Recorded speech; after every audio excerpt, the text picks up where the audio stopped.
여러분, 제가 지금부터 몇 가지 말을 할 건데 뭔지를 한번 알아맞혀 보시기를 바라요. 저는 그걸 몰라가지고 바보가 된 사람입니다. 치따 킴, 치네 킴, 치국 킴. 이게 뭡니까? 제가 바보라고 여러분도 다 바보 같아. 제가 그것 때문에 그걸 몰라가지고 바보가 된 사람이에요. 이제는 아실는지 모르겠어요. 김치다, 김치네, 김치국. 아직도 뭔가 모르겠습니까? 그저께 국민일보에 나온 사람들 이름에 김치다, 김치네, 김치국. 사람 이름. 그 아버지가 사우디에서 음식점을 했잖아요. 근데 그 사우디에 오시는 사람들이 다 찾는 게 한국 식당을 했는데 김치를 한 번 탁 내는 사람들이 감동하면서 김치다 하고 먹더라고요. 사람들에게 감격을 주는 딸이 됐으면 좋겠다. 그래서 그 딸의 이름을 김치다. 또 이제 내놓으니까 사람들이 탁 먹어보더니 외국 사람들도 우리 한국 식당 와서 먹어보더니 이거 김치네? 맞아. 그래서 또 감격하더래. 그래서 김치네. 근데 또 아들을 낳았대요. 아들을 낳았는데 불사이 아들이 그만 장애를 갖고 태어난 거예요. 열병이 걸려가지고 그 치료하다 보니까 그만 시력을 잃어버렸어요. 시력. 그래 4살 때 이 아이가 맹인이 된 거예요. 그런데도 불구하고 사람들에게 기쁨을 줬으면 좋겠다 해가지고는 그 아버지가 아들을 치국이라고 이름을 지었어요. 그래서 뭐라고요? 김치국. 그분 이야기가 나오는데 김치국 아들에 대한 이야기가 나오는데 이 사람이 4살 때 시력을 잃고 그 누나들이 치는 피아노 소리를 듣고 꿈은 그거밖에 없는 거예요. 피아노가 자기 위로고 희망이고 꿈이었다. 그래서 피아노를 맹인 상태에서 건반을 만지고 그 싸늘한 피아노 건반을 두드리고. 그래서 이분이 열심히 신앙생활을 하면서 어머니가 너무 이 아이를 보는 안타까우니까 기도원을 많이 데리다 다녔다는 거예요. 은혜 받으러. 그런데 부흥집회가 한창 막 그냥 수많은 그 예배자들 기도하러 오신 분들이 예배 중에 있는데 막 그냥 전격 밖 나가보는 거예요. 막 열나면 찬송도 부르고 하는데 어떻게 된 거야? 깜깜하고. 막 예배 분위기가 막 소란하게 되고 웅성웅성하게 되고 그때 어머니가 치국이한테 옆으로 툭툭 치면서 네가 가서 반주를 해라. 네가 가서 반주를 해라. 그래 이 아이가 어머니 강요해서 응급실에 나가서 피아노를 두드린 거예요. 깜깜한 정에는. 이 아이는 뭐가 장애가 있어요? 전기가 나갔는지 뭐 상관이 없잖아요. 그래서 이 아이가 웅성웅성하는 그 분위기에서 피아노를 두드리기 시작한 거예요. 전기는 계속 들어오지 않는데 이 아이가 막 아는 찬송을 막 그냥 두드리고 하니까 뭐 그냥 기도하러 오더니 설교는 못 듣지만 이 아이가 치는 반주에 따라서 찬양을 하게 돼요. 깜깜하고 찬양 얼마나 뜨거. 그러다가 전기가 딱 들어온 거예요. 아까 피아노 친 사람이 누구냐고 부흥 강사가 고마워가지고 누가 피아노를 치냐고 그랬더니 어머니가 손을 든 거예요. 내 아들이 쳤다고. 너무 장하다. 어떻게 그렇게 깜깜한데 그렇게 찬송 피아노를 그렇게 잘 치냐고. 일어나 보라고. 그 아들 딱 일어나서 뭐라고요? 맹인이거든. 선교사가 거기 외국 선교사가 참여했다가 감동을 먹고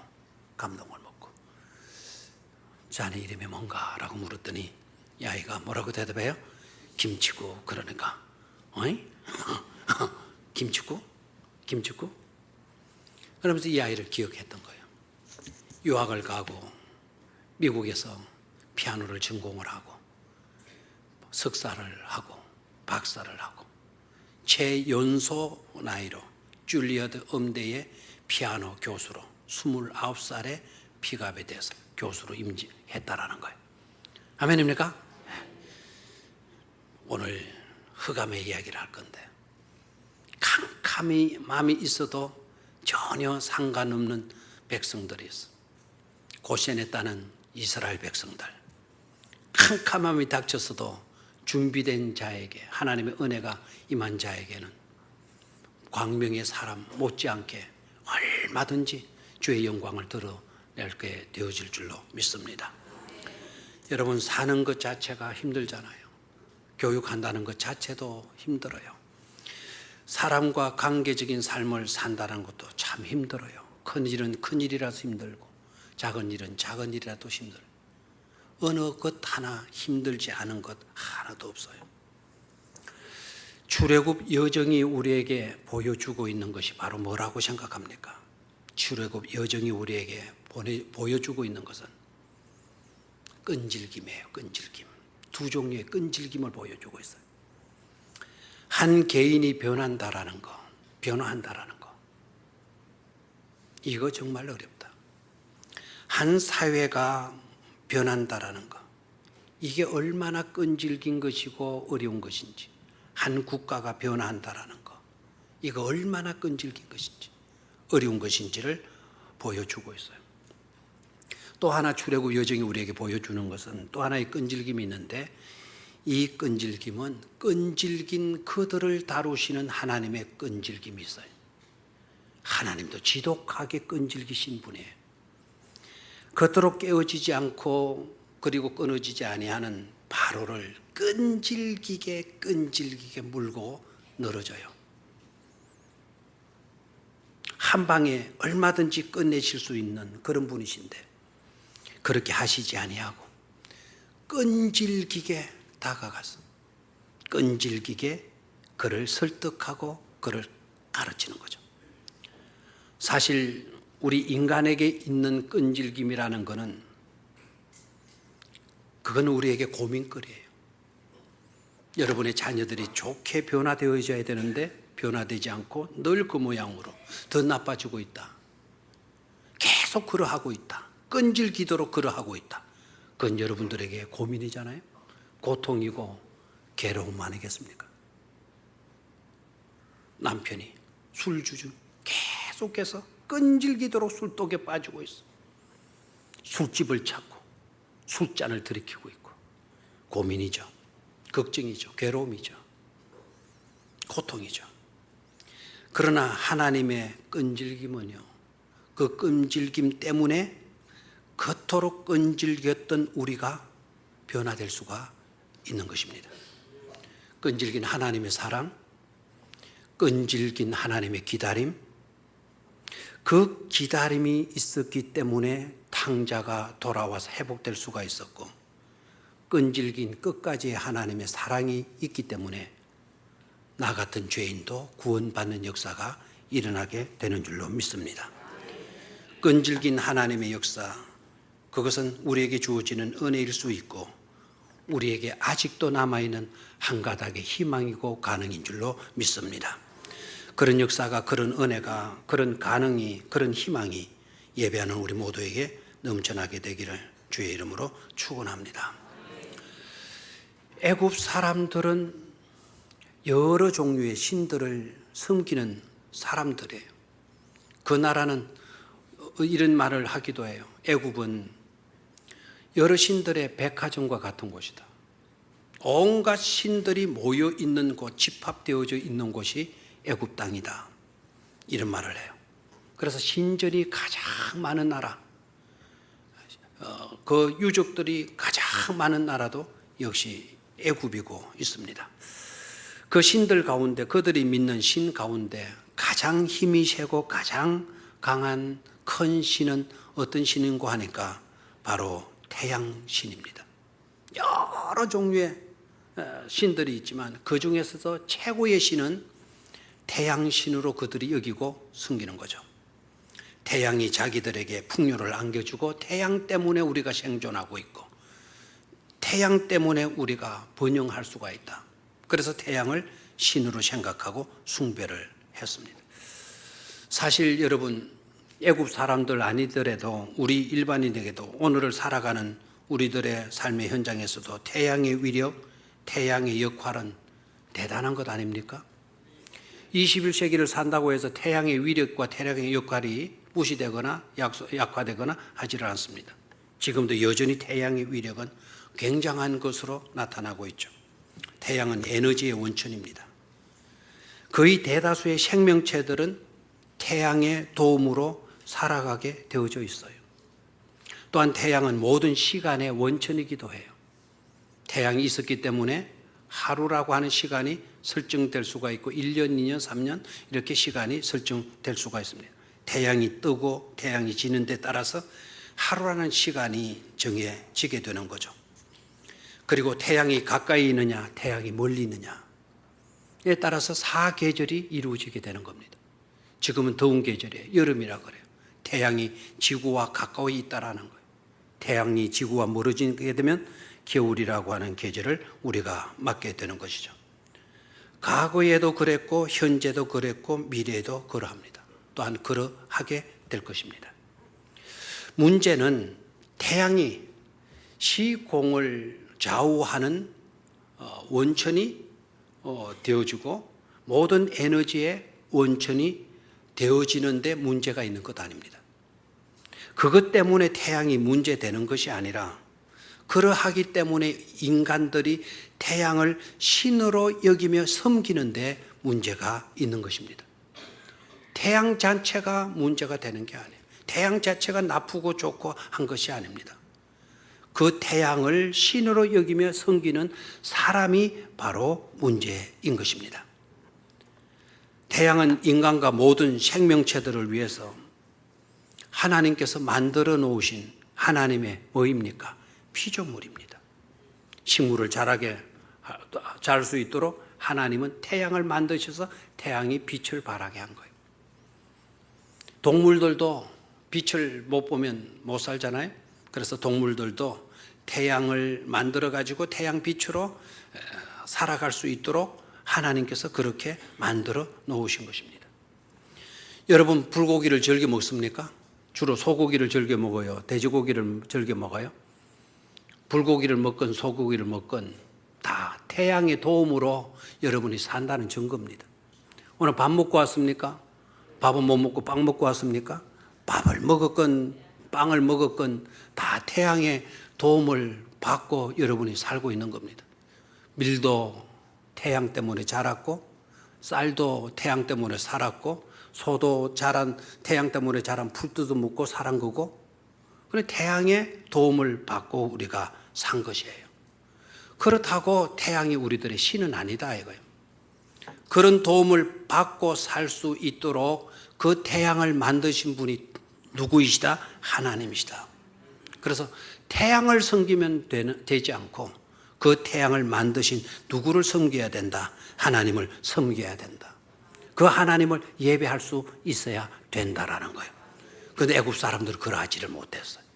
태양 자체를 자신들의 가장 뛰어난 가장 힘세고 강한 신으로 그렇게 여겼고 그 태양을 섬겼다는 것입니다. 그러면 21세기를 사는 오늘 우리들은 어떨까요? 예나 지금이나 여전히 직접적 아니면 간접적으로라도 우리는 태양을 숭배하는 그런 요소들이 우리 인간들에게 있습니다.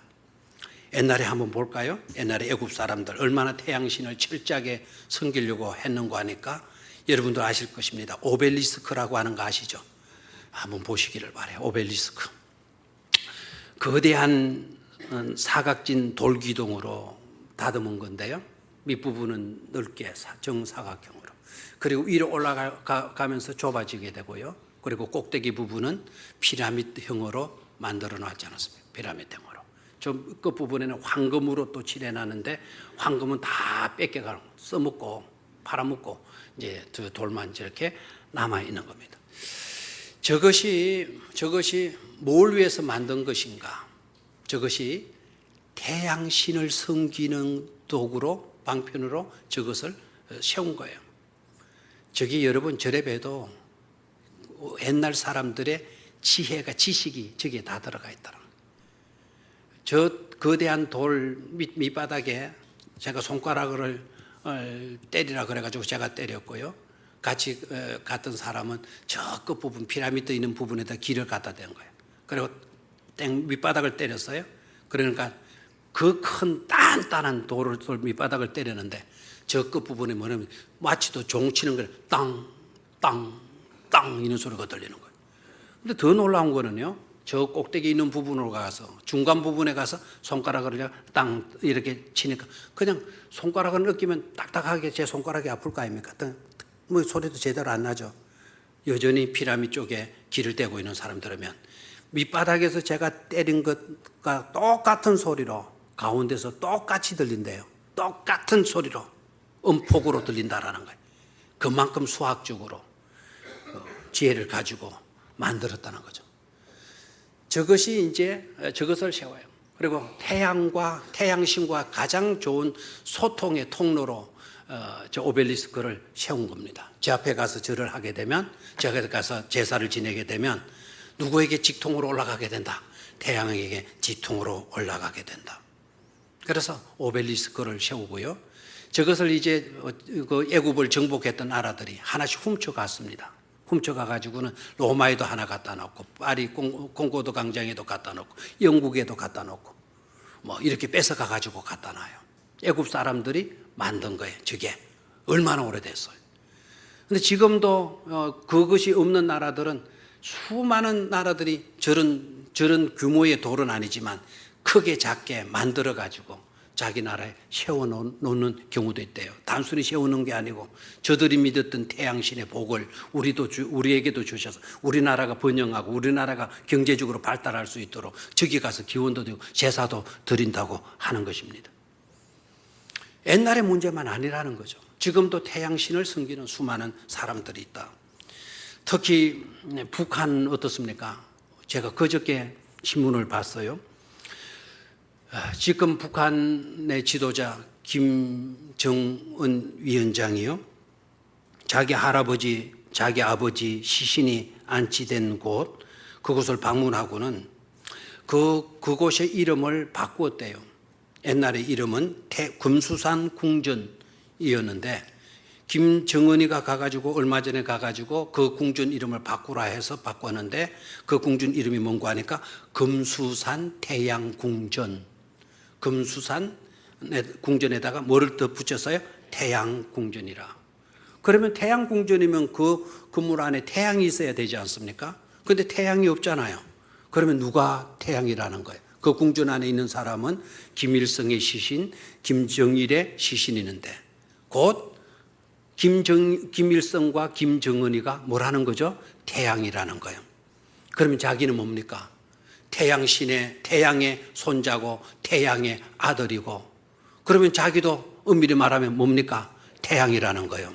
그래서 자기를 민족의 태양 김정은으로 이렇게 부르라고 명령을 다 내려놨잖아요.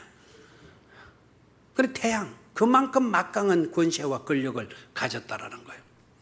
지금도 종교학자들의 이야기를 들어보니까 가장 많은 사람들이 믿는 신이 어떤 신이냐? 가장 많은 사람들이 신으로 섬기는 것 중에 그 신이 어떤 신인가 하니까 태양신으로 이렇게 되어져 있더라고요. 태양신. 이걸 무시하면 안 돼요. 이 요사이 그런 자는 없습니다. 적어도 우리 교회 안에는 없습니다. 우리 교회는 없을 수도 있겠죠.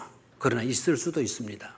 정월 초하루가 되면 다들 간줄고로 가고 호미곶으로 가고 정자 앞바다로 쫓아가고 무룡산에 기올라가지는 않고 걸어서 올라갔겠죠.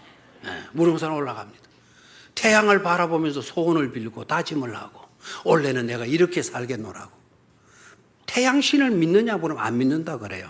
왜 태양을 보고 소원을 빕니까? 그 태양도 누가 만드신 것이라고요? 하나님이 만드신 것이 지나지 않는데 피조물에 지나지 않는데 은연중에 태양을 바라보면서 마음을 되새기고 마음을 사로잡고 결단을 하고 소원을 빈다? 태양신의 영향에 빠져 있는 것이죠. 여러분 태양에 대한 고마움은 가지십시오. 그러나 태양은 신으로 섬겨서는 안 되는 겁니다. 그 태양을 만드시고 그 태양을 주신, 그와 같이 우리에게 도움을 주도록 만드신 하나님을 예배하고 하나님을 존경하고 하나님을 높이는 여러분들이 되셔야 될 줄로 믿습니다. 태양이 우리에게 번영을 주는 게 아니라 하나님이 주시는 거예요. 태양이 우리의 행복을 보장하는 게 아니라 하나님이 우리의 행복을 보장해 주는 것임을 깨달아야 돼요. 태양이 우리에게 에너지를 주는 것이 아니라 영적인 에너지, 우리가 필요한 모든 에너지를 주관하시는 분은 누구이시다? 하나님이시다 하는 것을 분명히 할 수 있기를 축원합니다. 하나님께서 그 애굽 땅이 완전히 태양신을 최고의 신으로 이렇게 섬기고 있으니까 이거 안 되겠다. 그래서 손을 보시는 거예요. 손 보기 위해서 하나님께서 9번째로 쓰시는 방법이 바로 뭐냐? 바로 그게 흑암재앙입니다. 무슨 재앙? 흑암재앙인 거예요. 그토록 하나님은 뭘 싫어하신다는 거죠? 우상을 싫어하신다는 거예요. 최고의 신이 그들은 뭐라고 믿고 있었죠? 태양신으로 믿고 있는 거예요. 그래서 하나님은 그것을 깨트리는 거예요. 그래서 마지막으로 쓰는 방법, 마지막이 아니고 이제는 흥정 없이 이제 재앙 하나를 남겨두고 있어요. 마지막 재앙을 앞두고 하나님께서 그 땅에 재앙을 내리는데 그 재앙이 바로 뭐라고요? 흑암재앙이다. 바로가 자꾸 말을 바꾸는 겁니다. 나가서 예배하라 했다가 또 취소해버리고 또 어려움을 당하면 데리고 나가서 예배하라 그랬다가 또 정신이 들면 깨트려버리고. 여러분, 왜 바로가 자꾸 약속을 했다가도 깨트려버리고 어기고 있는 것인가? 이유가 뭘까요? 일단은 그의 인간성의 문제가 있겠죠. 갈피를 잡지 못하고 중심을 바로 잡지 못하고 이랬다가 저랬다가 이랬다가 나왔다가 안 나왔다가 했다가 안 했다가 인간성의 문제가 있겠지만은 크게 그보다도 더 중요한 두 가지 이유를 생각할 수 있어야 합니다. 그 중에 하나가 바로 뭔가 하니까 공동화 현상이 두려웠기 때문이다라는 거예요. 무슨 현상이 두려웠다? 공동화 현상. 이 말은 무슨 말인가 하니까 하루아침에 최소한 잡으면 히브리 이스라엘 사람이 얼마인가 하니까 120명, 20만 명. 많게 잡으면 200만 명도 넘었을 것이다. 하루아침에 120만 명이 빠져나가 버려봐요. 그리고 그 사람들이 애굽 땅에서 한 일이 바로 뭡니까? 가장 힘들고 어려운 그와 같은 일을 도맡아서 했던 사람들 아닙니까? 지금으로 말하면 3D 업종에 일했던 사람들이 히브리 사람들. 이 사람들이 그 어려웠던 일들, 애굽의 구전 일들을 이 사람들이 다 했는데 이 사람들이 몽땅 나가버렸다. 그러면 그 빈자리는 누가 채우냐 이 말이에요. 그 나라를 책임지고 다스리는 바로의 입장에서는 그게 두려웠을 것이다. 두 번째로는요, 지금 바로가 그렇게 강팍한 사람으로 나타나고 있는 것은 지금까지 여러 신들이 깨어지고 무너졌지만 아직은 괜찮다. 그보다 더 강한 힘센 태양신이 있기 때문에 그 태양신이 우리를 지켜주게 될 거다. 아직 우리에게는 남아있는 신이 있다. 지금까지 그런 신들이 깨어지고 무너지고 신이 아닌 것으로 드러났지만 그러나 이 신만큼은 우리를 지켜주게 될 거다 라고 하는 여유, 그와 같은 자신감, 그런 기대감이 바로에게 있었던 것이다라는 거예요. 그런데 어떻게 됩니까? 그렇게 철두철미하게 믿었던 그 태양신이 어떻게 되죠? 모세를 통해서 내린 흑암재앙으로 태양의 기능이 다 상실되어져 버리고 말지 않습니까? 강한 신도 이제는 아닌 것으로 판명이 되어지고 만 것입니다. 그런데 여러분, 여기에서 생각을 해야 될 것은 태양신의 땅에 어떻게 흑암이 올 수가 있냐? 태양이 내리쬐고 있는 그곳에 어떻게 캄캄함이 주어질 수가 있는 것인가? 의문이 안 생깁니까? 여러분 믿음이 하도 좋다 보니까 막 그러면 그런 모양이다 하고 쉽게 받아들이십니까? 여기에 전기불을 켜놨는데 왜 이곳에는 우리가 캄캄해서 서로를 분방을 못하는 겁니다. 아무개가 교회에 왔는지 안 왔는지, 지금 설교하는 사람이 누구인지 전혀 보이지 않는다. 이거 믿어집니까?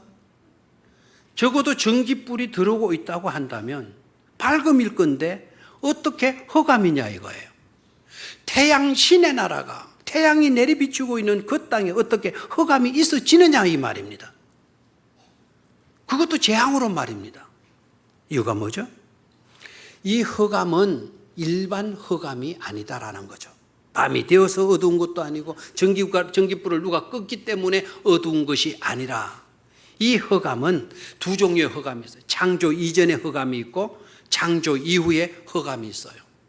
창조 이전에 여러분 땅이 공허하고 혼돈하고 흑암 가운데 처해 있었다는 거 여러분 창세기 1장을 읽으면서 알고 있죠? 태초에 이 땅이 이루어지기 전에 우주 만물을 하나님이 지으시기 전에 혼돈 상태에 있어요. 공허한 상태에 있었어요. 흑암의 상태에 있었어요. 그 흑암이 있습니다. 두 번째로는 창조 후에 있는 흑암이에요. 태양이 있어짐으로 낮과 밤이 나누어지잖아요. 태양이 사라지면 어둠이 와요. 태양이 지면 어둠이 와요. 밝았던 태양이 서산으로 기울게 되면 어디선가 모르게 어둠이 찾아오게 되어지지 않습니까? 그런 두 종류의 흑암이 있습니다. 태초에 창세 전에 있었던 그 흑암은 우리에게 혼돈을 주는 흑암이에요. 공허를 주는 흑암이에요. 죽음으로 치닫게 하는 흑암이에요. 그러나 창조 후에 생겨진 흑암은, 그 어둠은, 밤은 우리에게 평안과 안식을 주는 밤이라는 것을 깨달아야 돼요. 아멘입니까? 창조 이후에 주어진 밤은 여러분, 그 밤이 없으면 못 살아요. 식물이 열매를 못 맺혀요. 여러분 얼마 전에 뉴스도 나왔잖아요. 약사동에 있던 이야기더라고요. 약사동에 옛날에 개발되기 전에, 혁신도시 되기 전에 약사동 그 도로가에 가로등을 밝혀놓으니까 그 도로가에 있는 밭주인이 콩을 심었는데 콩 이파리는 무성한데 콩이 하나도 안 열리더라는 거예요. 콩이 왜 안 열리냐 알아보니까 밤에는 깜깜해야 이놈들이 쉬면서 열매를 맺는데 이게 가로등을 켜놓으면 이게 밤인지 낮인지 일마들이 구분을 못 해가지고는 계속 자라기만 했다라는 거예요. 밤이 없으면 열매도 없는 겁니다. 창조 이후에 있어진 흑암이 있습니다. 그런데 여러분, 오늘 애굽 땅에 내려진 그 흑암은 어떤 흑암이냐? 창조 이전에 있었던 흑암으로 재앙을 내리신 거죠. 그것을 여러분이 이해하기 위해서 제가 좀 이렇게 말씀을 드려보겠습니다. 하나님께서 모세를 바로에게 보냈는데 바로에게 가서 어둠의 흑암의 권세를 재앙을 내려라. 그러면서 빛을 없게 하라고 했습니까? 흑암이 있게 하라고 했습니까? 그 땅에 빛이 없어져라고 명령했습니까? 흑암이 있게 하라고 명령했습니까? 흑암이 있게 하라고. 그러면 이 기존에 있던 태양이 빛을 잃었어요? 안 잃었어요? 안 잃었어요. 그러면 흑암이 있게 하라 그랬다면 흑암이 빛이 있으라 하시며 빛이 있었던 것처럼 흑암이 있으라 하면 뭐가 있게 되는 거죠? 흑암이 있게 되는 거란 말이에요. 새로운 흑암의 물체가 하나 생긴 겁니다. 그 새로운 물체가 아직도 비치고 있는 태양을 가로막게 된 거죠. 되나요? 그 크기가 어느 만큼이냐? 또 애굽 고센을 제외한 그 애굽 땅만 해당되도록 흑암을 덩어리를 하나 딱 만들어 놓은 거예요. 신기하죠? 누구만이 하실 수 있는 일이다. 별로 안 신기한 사람은 그냥 감각도 없고 있어요. 태양은 그대로 빛을 발하고 있습니까? 발하고 있지 않습니까? 태양은 내리치고 있어요. 다른 지역에는 사람들 살아가요. 태양이 빛을 잃었다면 다른 데도 어두워져야 되지 않습니까? 그런데 고센 땅에도 태양이 비추고 있어요. 그럼 애굽 땅에만 왜 깜깜한 겁니까? 흑암을 하나 만들어가지고 그 태양을 빛이 뚫지 못하도록 흑암이 가렸다는 거 아닙니까? 태양이 위력이 있습니까? 하나님이 만드신 흑암의 물체가 위력이 있는 겁니까? 빨리 말을 해야 돼요. 태양이 빛을 더 위력이 있는 것입니까? 아니면 흑암이 더 힘이 센 겁니까? 이해가 됩니까? 흑암이 약했다고 하면 빛을 받치면 뭐 흑암은 물러가야 돼요. 그게 맞지 않습니까? 빛이 없어지면 흑암이 들어오는 거고 빛이 있으면 흑암은 물러가야 돼요. 그런데 태양이 비치고 있는데도 흑암이 물러가지 않고 있는 거예요. 이게 바로 뭐죠? 너네들이 믿는 태양이 신이라고 여기지만 내가 만든 흑암을 뚫지 못하는 신에 지나지 않지 않냐? 신이 아니다라는 거예요. 그래서 참된 신은 누구밖에 없다라는 겁니다. 하나님이시다라는 겁니다. 그래서 결과적으로 끈질긴 바로를 깨뜨리실 방법뿐만 아니라 그들이 그렇게 믿었던 뭐를 박살내는 거죠? 신을 박살내고 있는 것임을 깨닫게 되는 겁니다. 우리는 이런 경험을, 이런 과정을, 이런 절차를 밟지 않아도 오로지 하나님만이 참된 신이심을 믿고 고백할 수 있게 되기를 축원합니다. 마지막 세 번째로 간교한 바로의 타협안을 볼 수 있어야 합니다. 바로가 제시하고 있는 교묘한 타협안, 이걸 좀 정리해서 볼 필요성이 있어서 제가 오늘 끝부분에는 이 타협안에 대해서 말씀을 드리려고 합니다. 이 타협안을 왜 말씀을 드려야 되는가 하니까 오늘을 살아가는 우리들에게도 똑같은 방법으로 사탄이 간교하게 타협을 요청해 오기 때문에 그래요. 우리를 그렇게 미혹시키려고 하기 때문에 그렇습니다. 자, 그러면 간교한 바로의 타협안 첫 번째가 뭐냐면 8장 25절입니다. 8장 25절. 자, 성경을 글씨가 작으신 분들은 화면을 참고하시고 성경을 읽으실 수 있는 분은 성경으로 읽으시고 표시를 좀 해놓으면 좋겠습니다. 8장 25절 시작.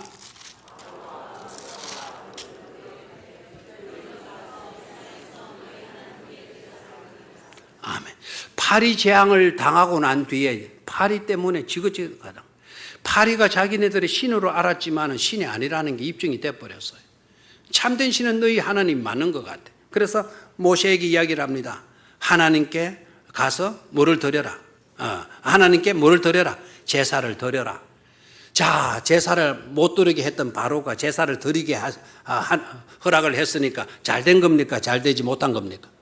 잘 된 것으로 여기지죠. 그런데 이것은 타협한 제1안이에요. 첫 번째 제안한 내용입니다. 예배를 하나님께 제사를 드려라까지는 좋은데 그 앞에 간교한 바로의 꾀가 들어있는 거예요. 그 꾀는 사탄이 작용하는 꾀이죠. 뭡니까?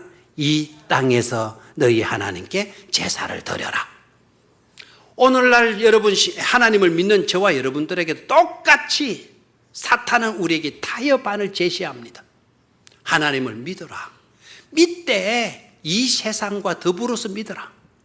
한잔 할 때 하고 한잔 할 때 하고 피울 때 피우고 즐길 거 즐겨가면서 누구 믿도록 해라? 하나님 믿도록 해라. 이 땅에서 애굽 땅에서 그 태양신이 들끓고 있는 온갖 잡신들이 우상신들이 들끓고 있는 이곳에서 하나님을 섬기도록 해라. 웬만하면 하나님 섬기라고 허락받았으니까 그렇게 하죠. 잘 됐네요.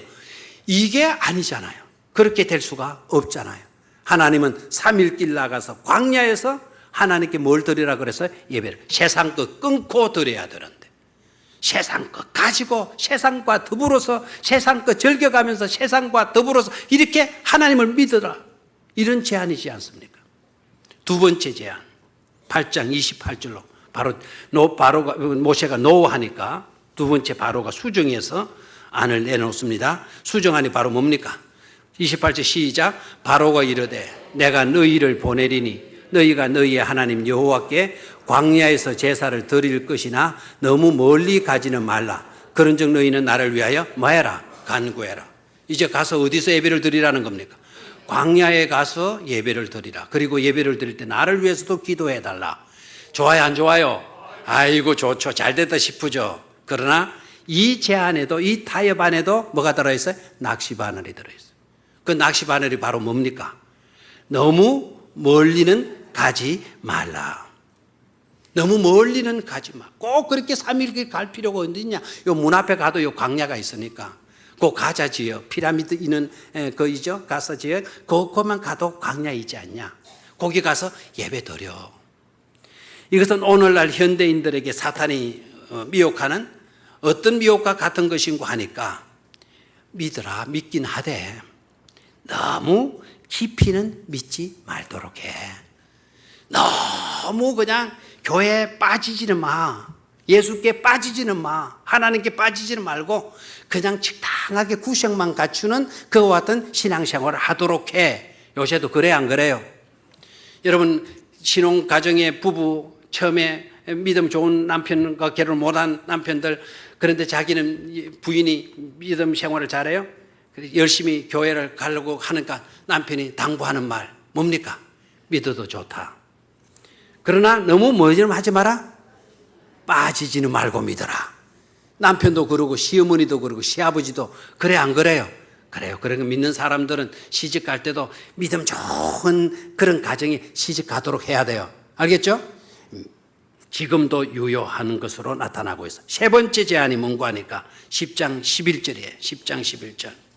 찾았습니까? 10장 11절. 같이 읽습니다. 시작. 그렇게 하지 말고 너희 장정만 가서 여호와를 섬기라. 이것이 너희가 구하는 바니라. 이에 그들이 바로 앞에서 쫓겨나니라. 여덟째 재앙이 메뚜기 재앙인데 메뚜기 재앙을 겪고 난 뒤에 바로가 지긋지긋해가지고는 이제 더 깊은 타협안을 내놓게 되죠. 가서 여호와를 섬기라. 3일길 가서 너희네들이 원하는 대로 3일길 광야에 가서 하나님을 섬기라. 하나님을 섬기되 누구만 가라. 어른들만 가라. 장정만 가서 하나님을 섬기라. 이렇게 제안을 해요. 좋아요 안 좋아요? 좋아요 안 좋아요? 좋죠. 애들 그거 광야까지 애들 데리고 가려면 힘들잖아. 애들이 또 뭘 안다고 그러겠어. 그래 너희들 어른들만 가서 열심히 예배 드리고 와. 그러잖아요. 여러분 안 믿는 남편이 있다 그러면 안 믿는 남편이 여러분에게 하는 말 뭡니까? 자, 당신만 갔다 와서 예배 드려. 애들은 어린데 뭐 굳이 데리고 가. 당신만 열심히 믿으면 되는 것 아니야. 이런 식으로 요구해요 안 해요? 요구해요 안 해요? 여기하죠. 자녀에게까지 이래라 저래라 억지로 강요하지 말라는 겁니다. 그들에게도 선택의 자유권이 있으니까 그들이 선택하도록 해라. 자기들이 성장하면 자기 판단으로 교회를 가든지 안 가든지 선택하게 될 거다. 그때 가서 결정하면 되지 않냐. 당신만 열심히 가서 예수 믿으면 되는 것 아니냐고 이렇게 이야기를 해요. 여러분 얼마 전에요 뉴스 나왔죠. 아버지가 장로님인데 자기 아들이 중학생인데 교회를 안 가고 있는 거예요. 그러니까 아버지가 야 임마 장로 새끼라는 게 네가 얼마 교회도 안 나고 그럴 수가 있냐. 야단을 쳤어요. 불러가지고 교회 가자고. 그랬더니 예 알겠어요. 아버지 잘못했어요. 그럼 따라 나오면 되는데 요 놈이 따라 나오지는 않고 전화기를 하다가 휴대폰 딱 끄자만 했더니 딱 전화를 해가지고 경찰이 고발을 해버렸어요. 그럼 경찰이 달려왔어요. 내용을 들어보니까 경찰도 기가 차는 겁니다.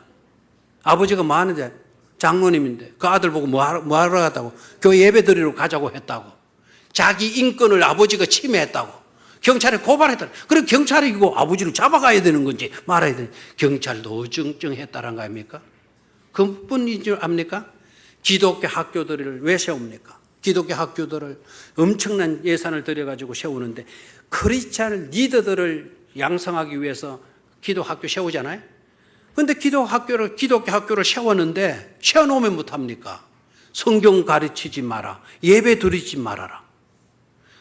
학교를 세운 그 이념이 첫 번째가 뭐냐면 이 학교는 하나님을 경외하는 학교로서 기독교의 지도자를 양성하기 위함에 있다. 딱 명시가 되어져 있는데도 정관 필요 없습니다.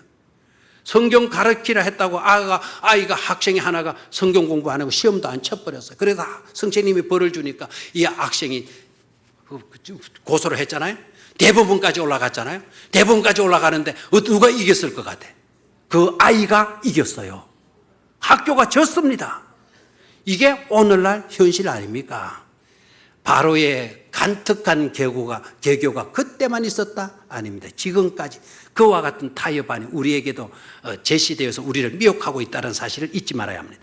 마지막 네 번째로 바로가 제시한 간교한 타협안 네 번째, 오늘 읽었던 본문 속에 있죠. 24절입니다. 24절 같이 읽습니다. 시작. 바로가 모세를 불러서 이르되 너희는 가서 여호와를 섬기되 너희의 양과 소는 머물러 두고 너희 어린 것들을 너희와 함께 갈지니라. 자, 다 가라 그랬어요. 다 가서 예배 드려. 애 새끼도 다 데리고 가서 예배 드려라. 그런데 또 하나 뭐 넣어놨죠. 뭡니까?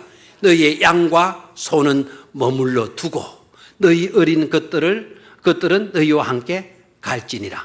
아이들 데리고 가서 너네들 요구한 대로 허락할 거니까 아이들까지 데리고 가서 뭐 해라? 제사해라라는 거예요. 이 정도 되면 괜찮잖아요. 이제 아들까지 다 허락받았으니까 뭐만 가지고 안 가면 돼요?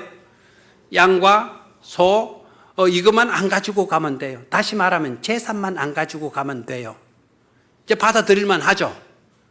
그런데 여러분, 사탄과는 그 어떤 것이라도 타협하면 안 된다라는 거예요. 예? 웬만하면 이 정도 되면 타협하고 말죠. 뭐 화합 차원에서 합의 보고 말죠. 뭐 합의가 될 수 없다라는 거예요. 이것은 오늘날 사탄의 어떤 계략과도 같은 거 하니까, 야, 그래? 그러면 너희들 아이들도 다 데리고 가서 예배를 드려. 성경 공부도 하고 예배도, 낮 예배, 저녁 예배, 수요 예배도 다 드려. 기도해도 다 가. 봉사도 하란 말이야. 봉사도 해. 그러나 딱 요거만은 안 했으면 좋겠어. 이것만은 안 돼. 헌금은 하지 마. 뭐는 하지 마? 가서 몸으로는 가서 다 해. 그러나 헌금은 바치지 마. 제사는 집에 두고, 소나 양은 그때 당시는 재산입니다. 그 재산은 가만히 두고 몸만 가서 예배하도록 하라는 거예요. 오늘날 여러분, 이와 같은 사탄의 미혹을 받고 있는 사람들 있어요, 없어요? 있어요, 여러분. 오늘이 맥주 감사주일이에요. 맥주 감사주일? 늘 감사하는 것 아니야. 오늘날 우리가 농사를 짓나 뭘 짓나? 무슨 감사헌금을 해? 몸만 가서 예배만 드리면 됐지. 그런 생각 들어요, 안 들어요? 그렇게 말하는 사람 있어요, 없어요? 11조는 구약대법이야. 11조 하지 마. 11조 안 해도 돼. 왜 자꾸 돈 갖고 그래? 돈은 집에 놔두고 몸만 가서 예배 드리고 오란 말이야. 애들도 가서 예배 드리고 오란 말이야. 그러나 헌금은 하지 마. 지금도 그런 물결이 있어요, 없어요? 있어요. 이렇게 교묘한 방법으로 마귀는 성도들을 미혹하고 모세를 미혹하고 이스라엘 민족을 미혹하고 있는 겁니다. 그렇다면 결론적으로 어떻게 해야 하나요? 방법이 뭐냐? 어떻게 사탄의 미혹을 우리는 물리칠 수가 있고 그와 같은 것에서 우리가 승리할 수 있겠습니까?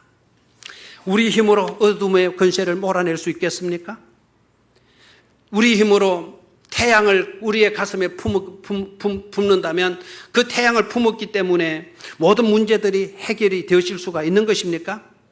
이것은 태양빛 가지고도 해결되지 않은 흑암의 문제예요. 우리에게는 방법이 없어요. 대책이 우리에게는 없어요. 우리에게 길이 있다고 한다면 오로지 빛이신 하나님께로, 예수 그리스도께로 나아가는 길밖에 없는 줄로 믿습니다.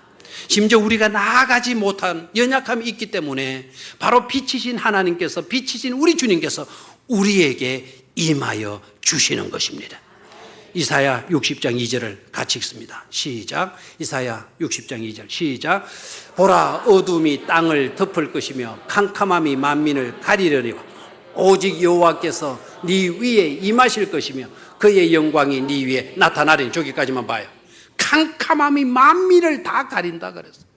어둠이 땅을 완전히 덮어버린다 그랬어. 그럼 어떻게 됩니까? 흑암이 적을 수밖에 없죠. 그런데 여호와께서 누구 위에? 네 위에, 내 위에 임하실 것이며. 누가 임하신다고요? 하나님이 내 위에 임하신다는, 그의 영광이 누구 위에 나타난다 그랬습니까? 내 위에 나타난다 그랬어요. 그래서 어떻게 되나? 3절로 갑니다. 3절로. 나라들은 네 빛으로, 왕들은 비치는 네 광명으로 나오리라 그랬어요. 내게 빛이 어디 있습니까? 흑암인데. 근데 네 빛으로 나온다니, 네 광명으로 나오게 된다니 무슨 말입니까? 나는 빛이 아니에요. 그러나 내 위에 빛이신 하나님이 임하였어요. 아멘입니까? 하나님의 광명이 내 위에 임하였어요. 그렇게 되니까 나에게서 하나님의 빛이, 하나님의 광명이 드러나게 되니까 흑암에 처한 백성들이 다 누구에게로 나온다? 내게로 나오게 된다라는 거예요. 나에게로 오는 건 빛이신 하나님에게로, 광명이신 하나님에게로 나오게 된다라는 거예요. 그래서 방법은 하나님에게로 나오는 것, 하나님의 빛이, 예수 그리스도의 빛이 우리에게 임하는 것밖에 없어요.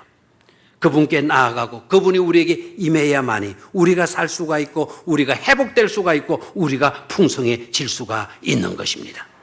오늘 맥주 감사주일입니다. 그 은혜를 우리는 놓치지 말아야 돼요. 우리에게 임하신 하나님을 기뻐하고 지금까지 빛 가운데로 인도해 주시고 앞으로도 인도해 주실 주님께 뜨겁게 넘치게 감사하는 축복된 우리 백령교회 성도님들이 다 되셔야 될 줄로 믿습니다. 하나님